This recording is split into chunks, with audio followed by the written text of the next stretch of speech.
Linda Frazier. Linda, welcome to this program in the series On the Other Hand. In the last program, you learned about the 4 aspects of a sign. Did you notice how easy it is to confuse one sign with another just by changing one aspect? That's a common problem when people begin to learn sign language. They can't remember all the aspects and form the sign wrong. Often, they'll substitute the wrong sign without knowing it. Luckily, most deaf people are tolerant and are good guessers of what's being said. Another mistake that new signers make is to watch the hands of the person who is speaking instead of watching the face of the signer. Much of the communication occurs from facial expression and from eye gaze. Yes, eye gaze is very important in ASL. You can establish the positions of the pronouns by gazing in that direction instead of pointing.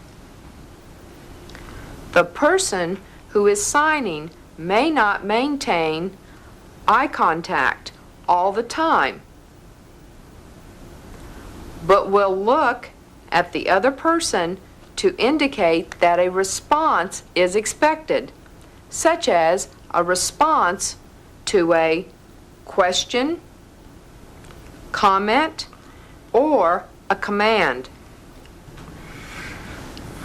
Some eye gazes are used with certain signs for emphasis or expression. Eye gaze can be used to indicate secretive communication like this. Eye gaze is an important part of sign language. A new signer should study how an ASL signer uses eye gaze while signing.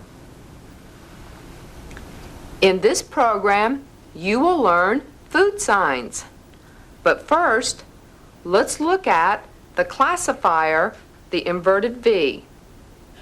This classifier is used to show a person's movement or location. Can you see how the inverted V represents a person's legs? Let's watch.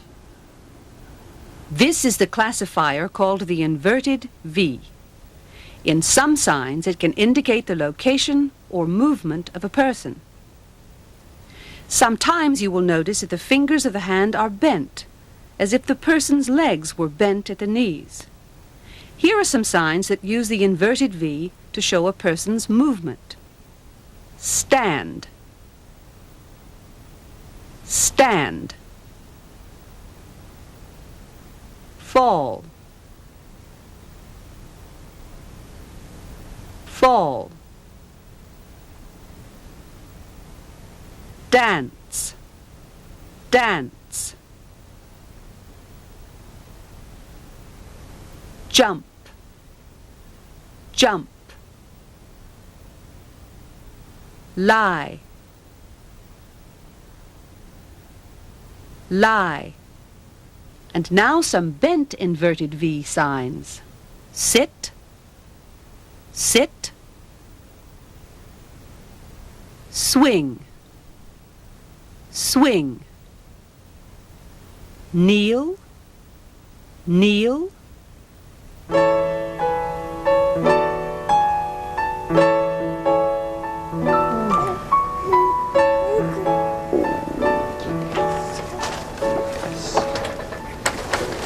It's a great day for a cookout. We haven't had a cookout in a long time. Yeah, it sure is. It's a nice day.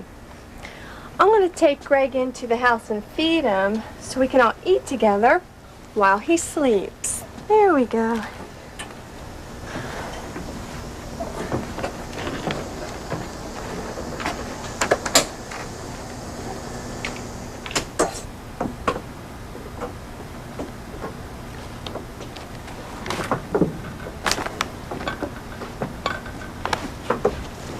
David, Julie, come help set the table. I just fed Greg, and while he's taking a nap, it will be a good time for you to learn some food signs. Great! How do you sign potato chip? Well, this is potato. Doesn't it look like you're sticking your fork into a baked potato? And for chip, you just have to finger spell because there isn't a sign for chip. Like this? Potato, C-H-I-P. And how do you sign peanut butter? Boy, you like to start with the hardest signs first. This is peanut, and it's also used for any kind of nut. It's like getting the peanut butter from sticking to the roof of your mouth. So is this peanut butter? No, this is peanut, and this is butter. It's like spreading butter on your bread. Oh, I see. I like peanut butter sandwiches.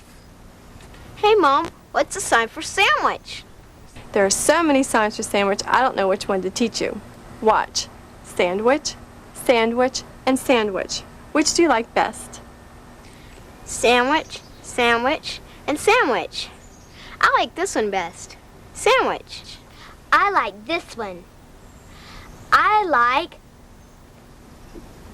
peanut butter sandwiches. Well, that's fine. But we should all use the same sign so Greg doesn't get confused. So why don't we use sandwich? Okay, how many want hot dogs and how many want hamburgers? Hot dog. Hamburger. I want a hot dog and a hamburger. I want a hamburger and a peanut butter sandwich. I want a hot dog and a hamburger. This fresh air makes me hungry. Me too. Everything tastes better outside. Okay, so that's 3 hot dogs and 4 hamburgers and 1 peanut butter sandwich. Now don't eat too much. Leave room for dessert. What's for dessert? Well, we have some watermelon and I think we have some cookies. That's great. I just love watermelon. Hey, Mom, do you think Greg could have some watermelon? No, I don't think so. But I brought some Jell-O for Greg. Jell-O? That's a great sign. I want to feed the Jell-O to Greg. He'll love it. Maybe a cookie, too. You can feed Greg some Jell-O, but no cookies. The cookies have nuts in them, and Greg can't chew them. Don't forget to sign to Greg when you talk to him. Okay, gang. Here's some soda pop. Yeah, soda pop.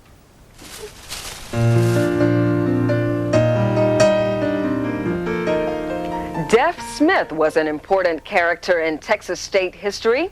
He was born Erastus Smith in Upper New York State in 1787.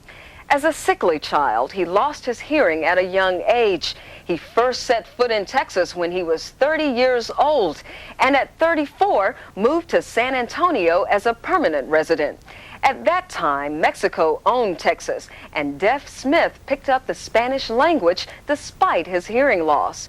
Due to his knowledge of the countryside and his ability to scout, he was asked by General Sam Houston to aid Texas's fight for independence from Mexico.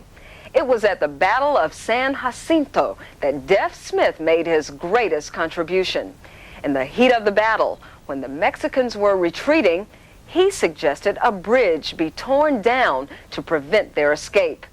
Due to a deaf man's strategy, Texas won that decisive battle and its independence in 1836.